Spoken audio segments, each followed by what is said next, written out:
The winter air hung cold and bitter over the blackened remains of Aachen in the first week of November, 1944. Smoke still rose from collapsed stone facades where medieval architecture had stood for 8 centuries before American artillery found its range. In the cellar of a half-destroyed bakery on Kompausbadstrasse, 17 German civilians huddled in darkness, 12 women, 3 elderly men, and 2 children whose hollow eyes had forgotten what safety felt like. Above them, boots scraped against broken cobblestone. American boots. The rhythmic crunch of rubber soles on debris sent tremors through the shoulders of Frau Hoffmann, a schoolteacher whose hands still bore flour dust from the last loaves she had baked 3 weeks earlier. Before the shells came, the children pressed against their mothers, breath forming small clouds in the frigid underground air. They had been told what would happen when the Americans came. They had been told for years.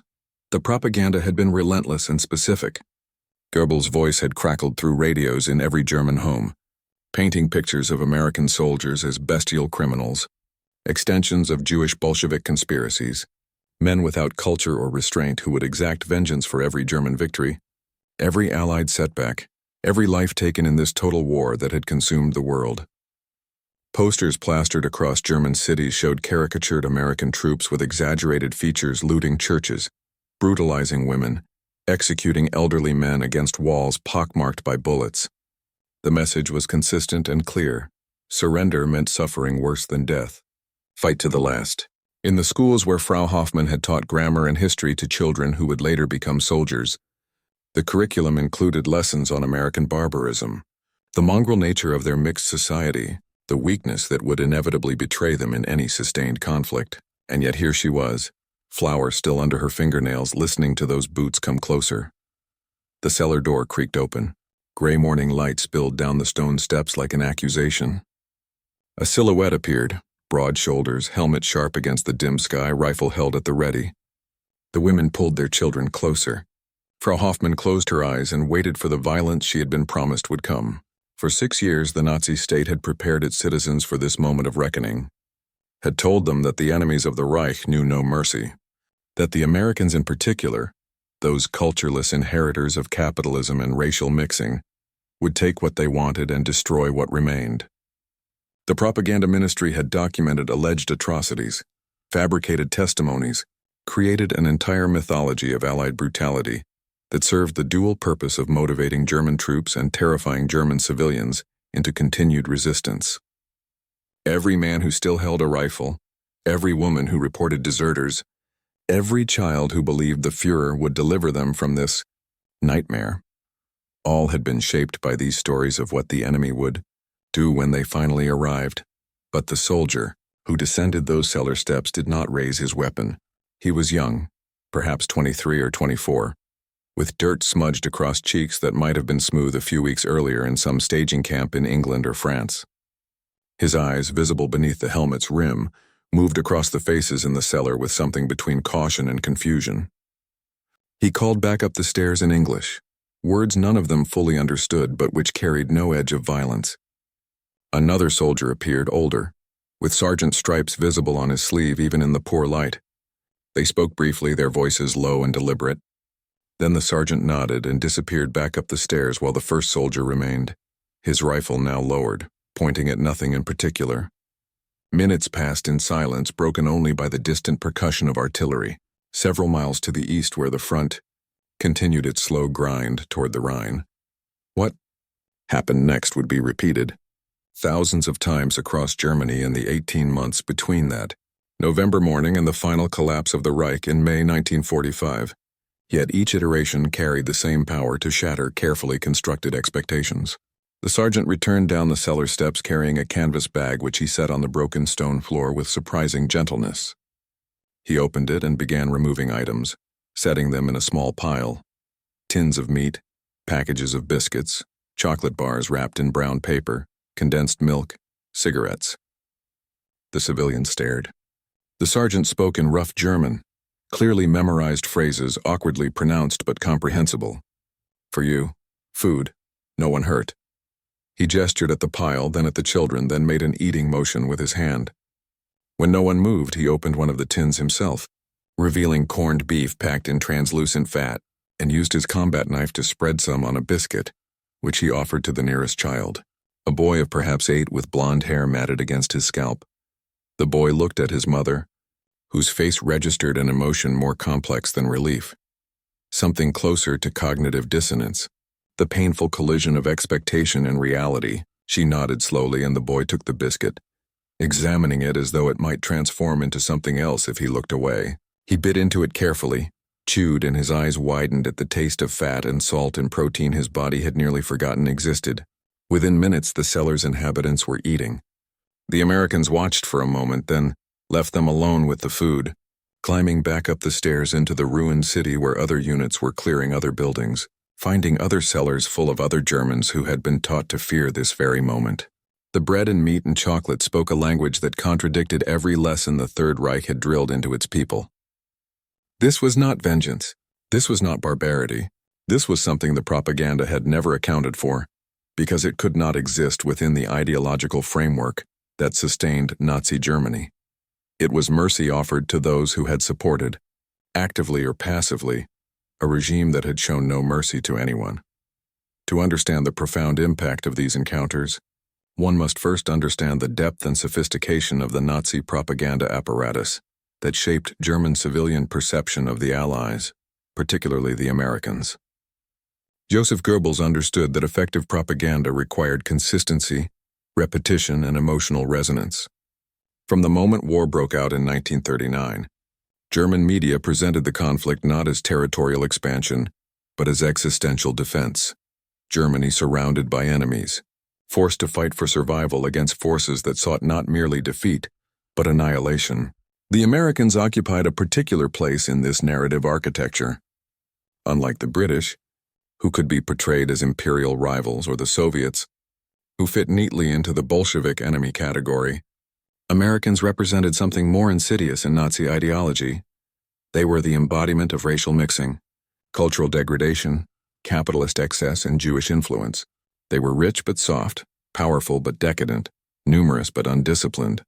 They would fight with machines rather than spirit, with money rather than blood.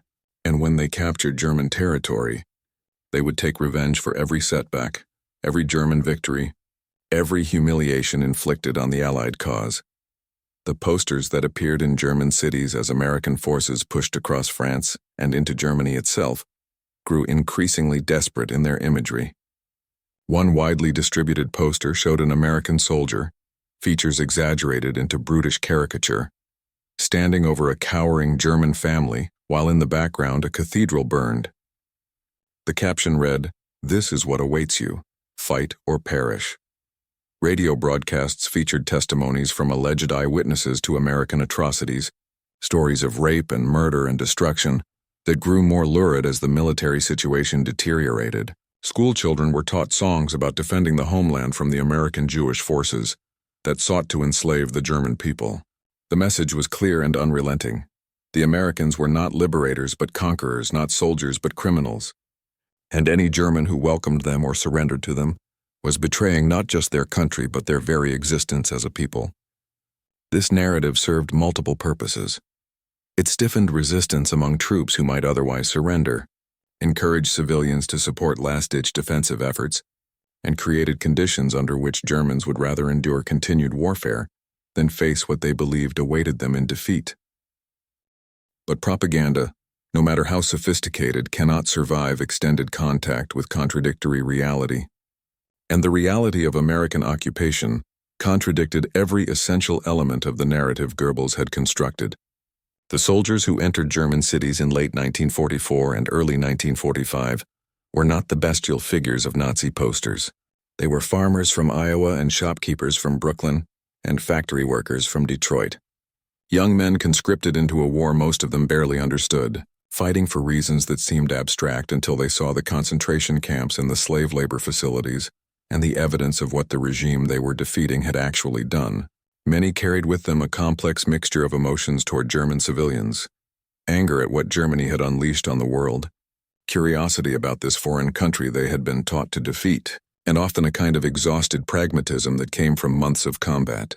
They had been trained to destroy the Wehrmacht and overthrow the Nazi state, but they had not been trained to hate individual Germans with the ideological fervor that German propaganda ascribed to them.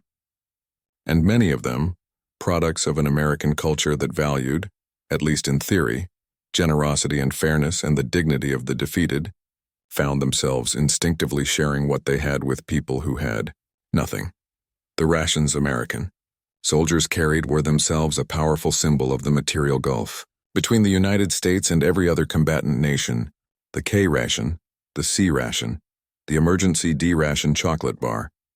These represented a level of logistical sophistication and industrial capacity that Germany, for all its technological innovations, could never match. An American soldier in late 1944 carried more portable calories than a German soldier had seen in weeks. His cigarettes were machine-made and filtered. His chocolate was rich and sweet, produced in factories that ran 3 shifts without interruption, shipped across an ocean that American industry dominated completely.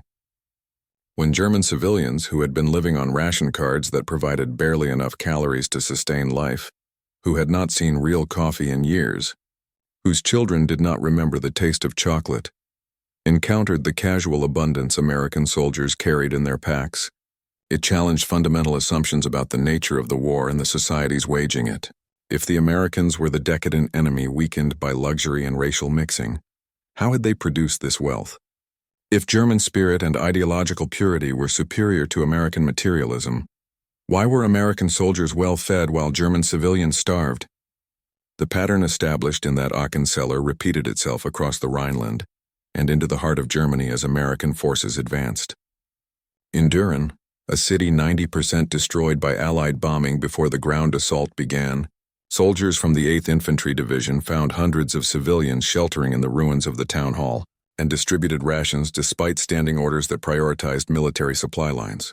In Jülich, GIs shared chocolate bars with German children who stared at the unfamiliar food as though it were alien technology.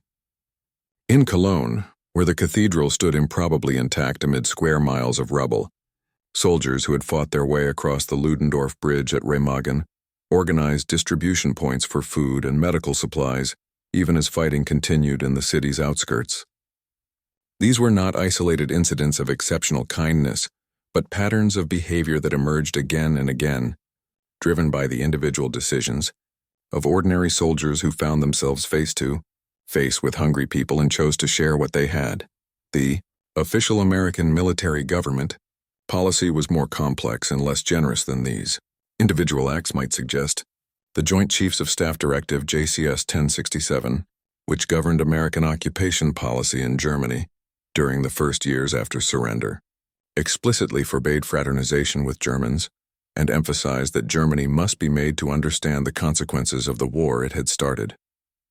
German civilians were to receive sufficient food to prevent disease and unrest, but nothing more. The policy was designed to be punitive, to make clear that Germany had lost and would bear the costs of that loss.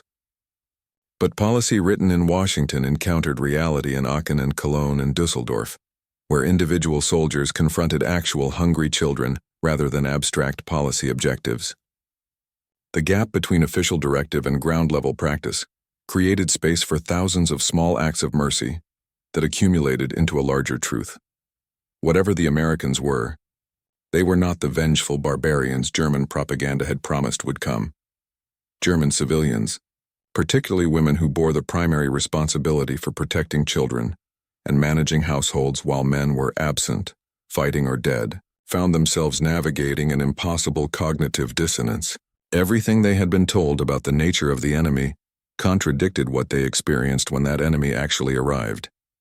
Frau Greta Hartmann, a Bremen housewife whose testimony was recorded by American military historians in 1946, described the moment American troops entered her neighborhood in April 1945. We had hidden in the cellar for 3 days, hearing the fighting above us. When the American soldier came down the stairs, I pushed my daughters behind me and waited for what we had been told would happen. Instead, he asked if anyone was injured. He gave us water from his canteen.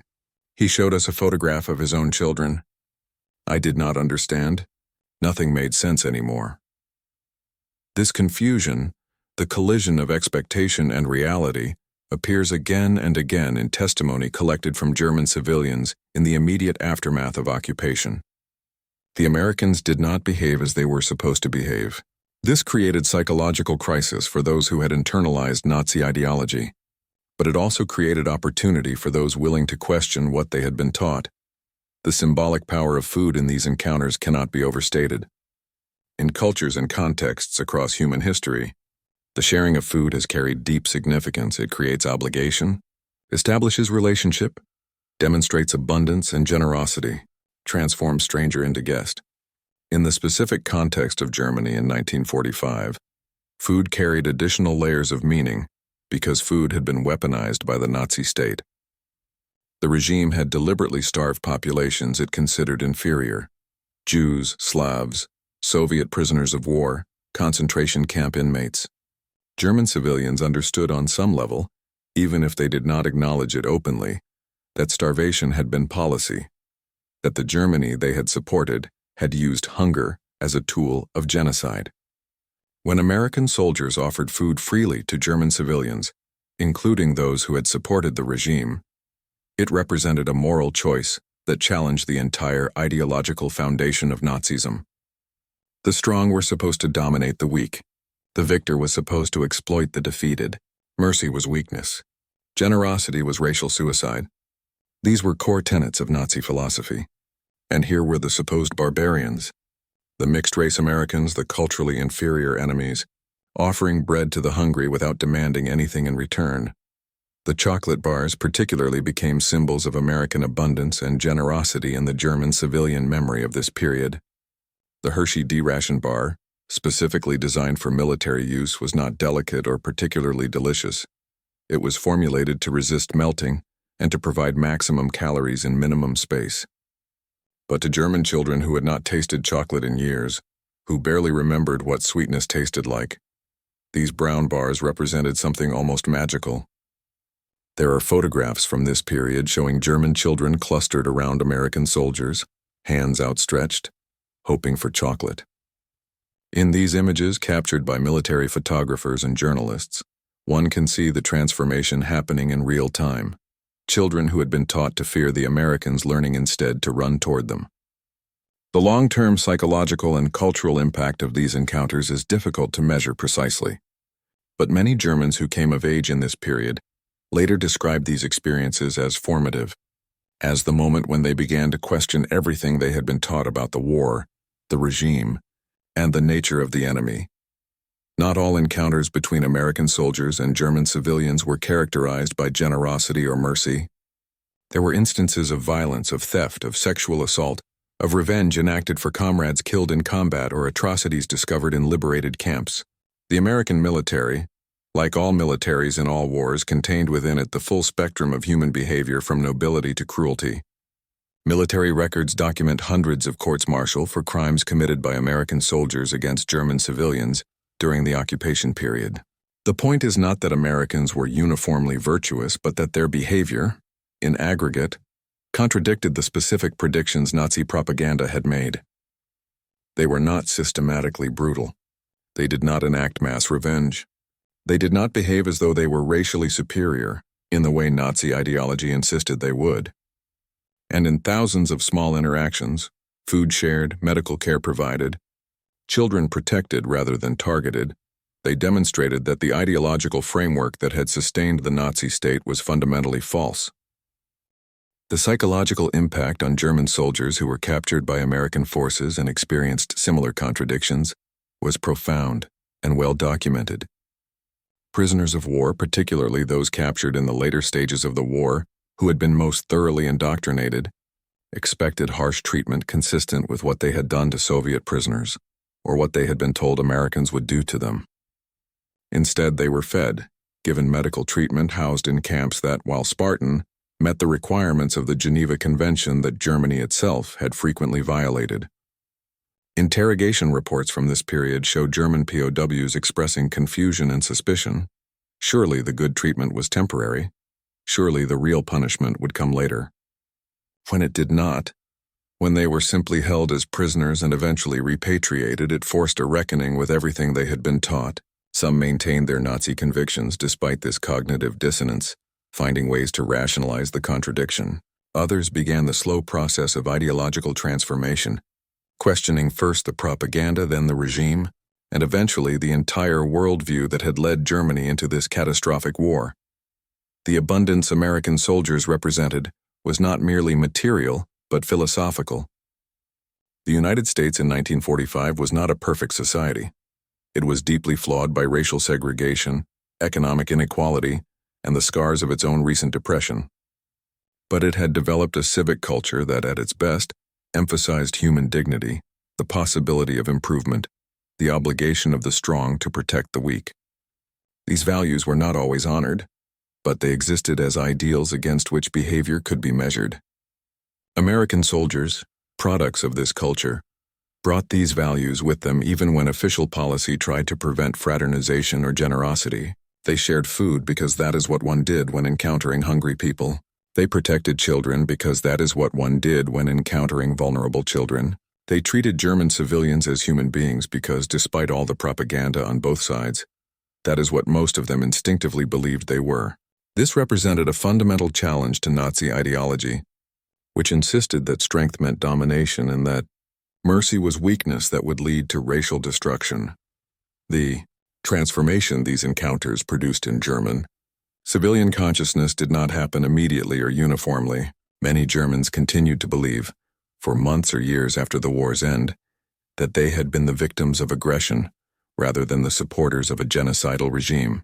The process of denazification was incomplete and often superficial, but the seeds of doubt planted by these early encounters, the American soldier who shared his rations, who showed photographs of his family, who treated defeated enemies with basic human decency, grew slowly into a broader questioning of what Germany had become under Nazi rule.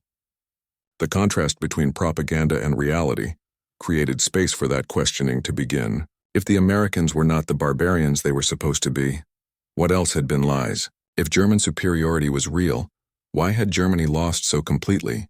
If Nazi ideology was true, why had its predictions about the enemy proven false? The elderly men in that Aachen cellar, the ones who remembered Germany before Hitler, saw in these encounters an echo of older values that the Nazi state had tried to destroy. Values of common humanity, of honorable conduct even in war, of obligations that transcended ideology. One of them, Herr Waldmann, a former postal worker whose son had died in the Wehrmacht retreat from France, later told an American military government officer, "I had forgotten that such things were possible. We had been told for so long that strength was everything, that mercy was Jewish weakness, that the world would be shaped by those willing to be ruthless. And then these American boys, these farmers and mechanics, they shared their food with us, not because they were weak, but because they were strong enough to be kind. I think perhaps we had been wrong about many things." This testimony, recorded in March 1946, captures the essence of the ideological transformation that these encounters could produce.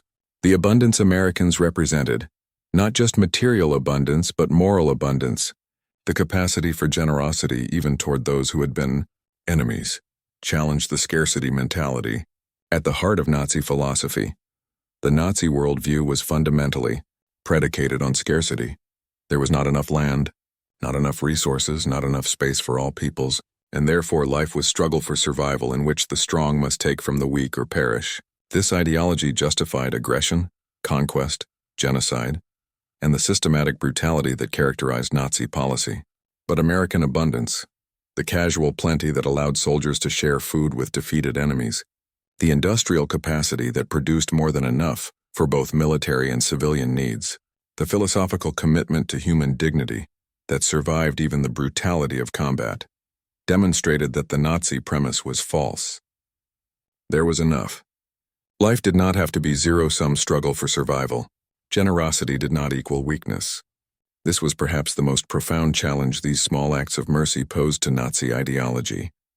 They revealed it as unnecessary, as a choice rather than an inevitability, as a path Germany had taken rather than a fate Germany had been forced to accept. As American forces pushed deeper into Germany in the early months of 1945, they encountered not just military resistance but the full horror of what the Nazi state had constructed. The liberation of concentration camps, Ohrdruf, Buchenwald, Dachau, and dozens of smaller camps and subcamps confronted American soldiers with evidence of systematic murder on a scale most of them had not imagined possible. The images from these camps, the piles of corpses, the skeletal survivors, the industrial infrastructure of genocide, were documented by military photographers and shown to German civilians who claimed they had not known what was happening in their midst. The contradiction between the food Americans shared with German civilians and the starvation the German state had inflicted on those it imprisoned was stark and deliberate.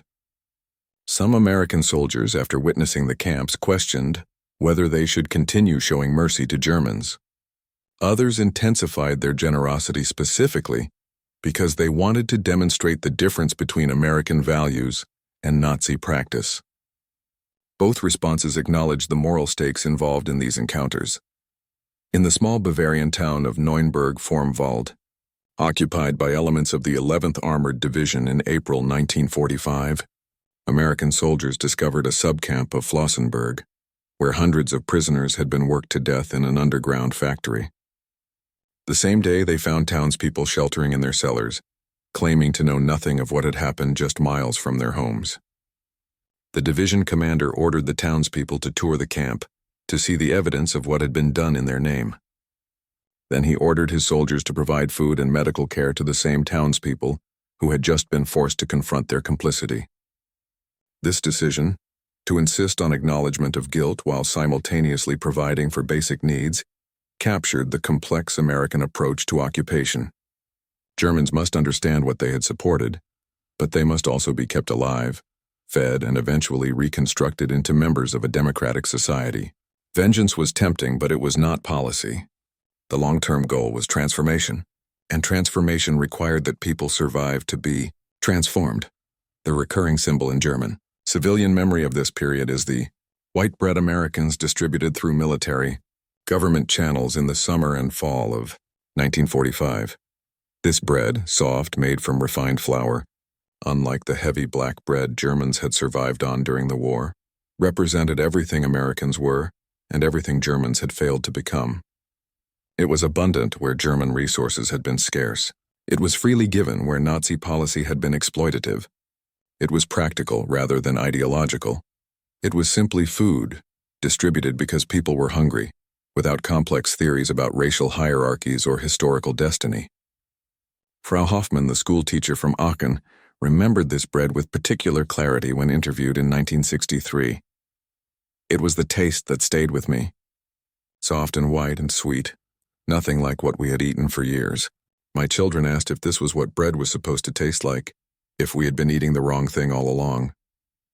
I did not know how to answer them. Perhaps we had been eating the wrong thing in more ways than one. The ideological transformation these encounters initiated was neither complete nor universal.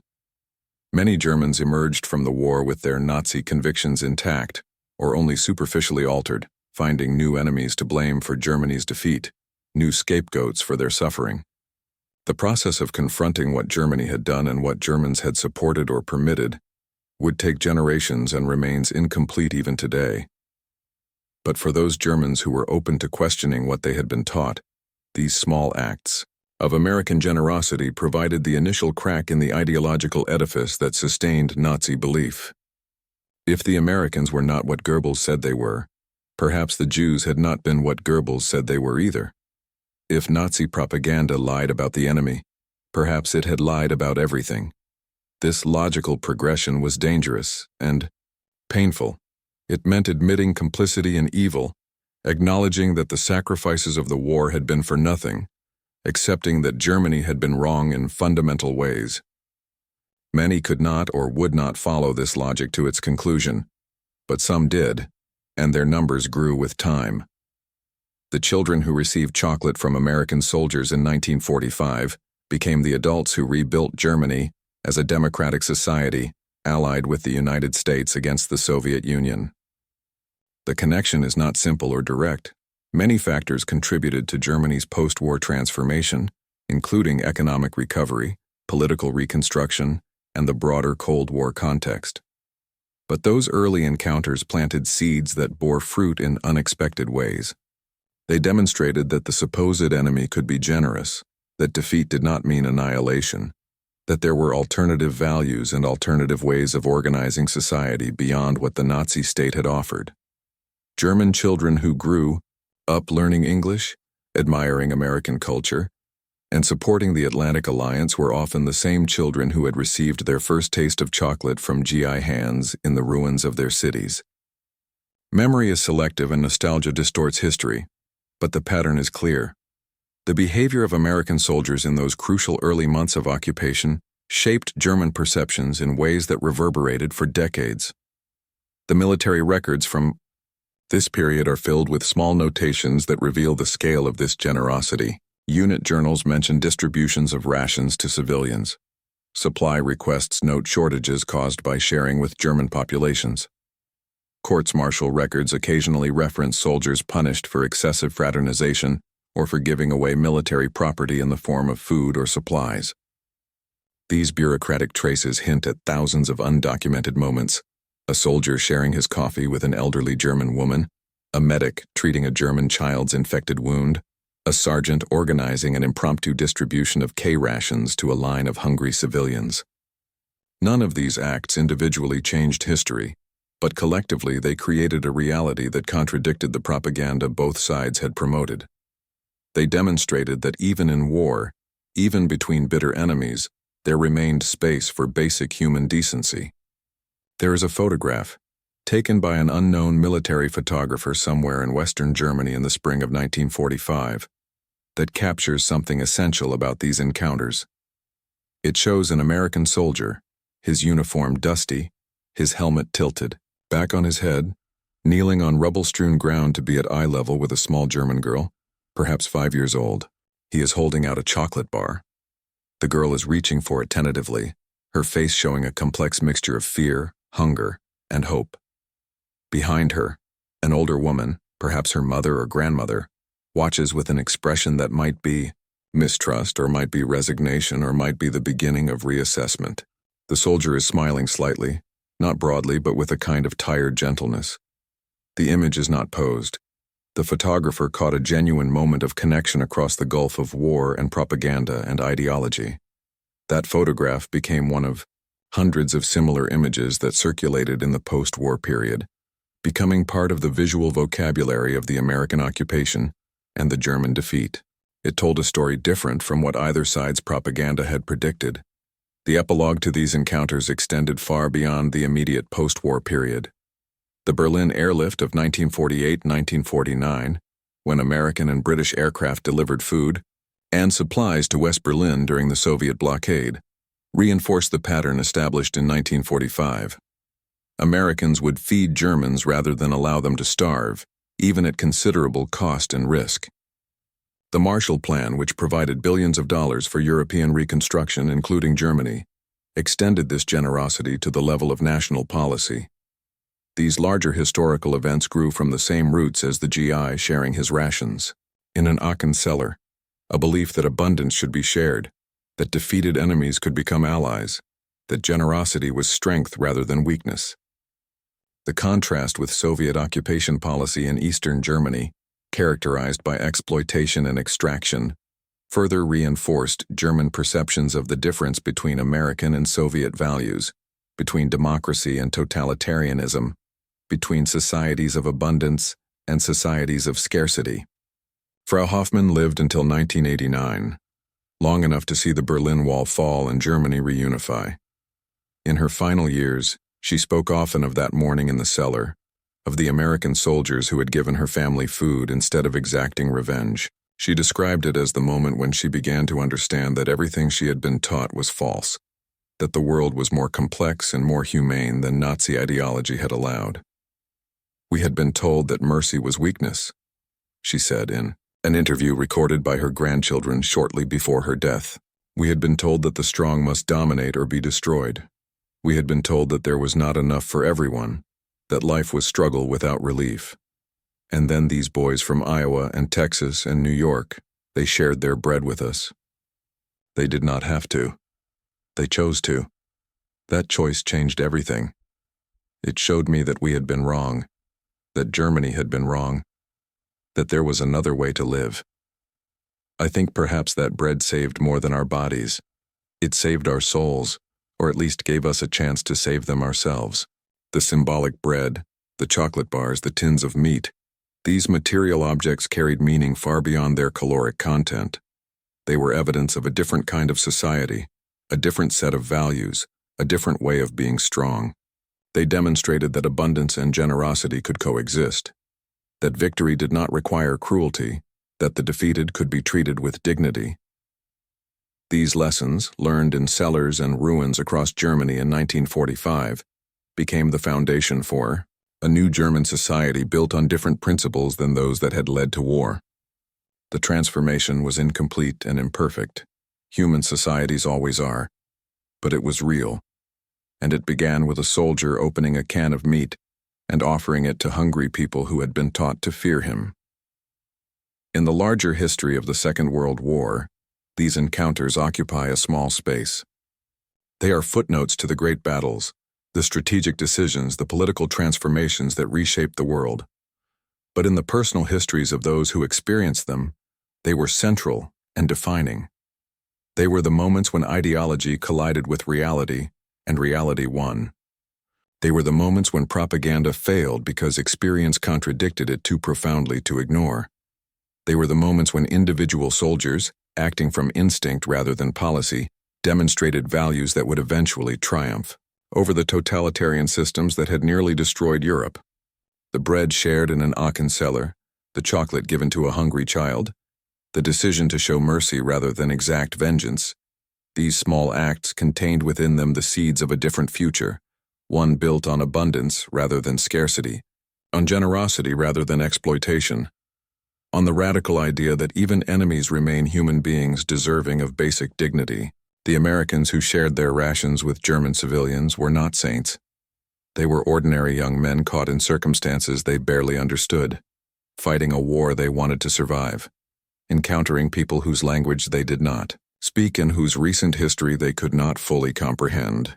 But in choosing to share what they had, in deciding that hungry people should be fed regardless of whose side they had been on, they enacted values that stood in sharp contrast to the ideology that had brought Europe to ruin. They showed that strength could be gentle, that victory need not be cruel, that there was enough for everyone if people chose to share rather than hoard. These lessons learned in the ruins of German cities in 1945 echo still. They remind us that even in the darkest moments of human conflict, even between the most bitter of enemies, the capacity for mercy remains, waiting to be chosen. That choice, made thousands of times by thousands of ordinary soldiers, changed the course of history in ways they never imagined. The bread they broke with their enemies became the bread that broke the myths that had sustained hatred, and in its breaking, offered the possibility of something better,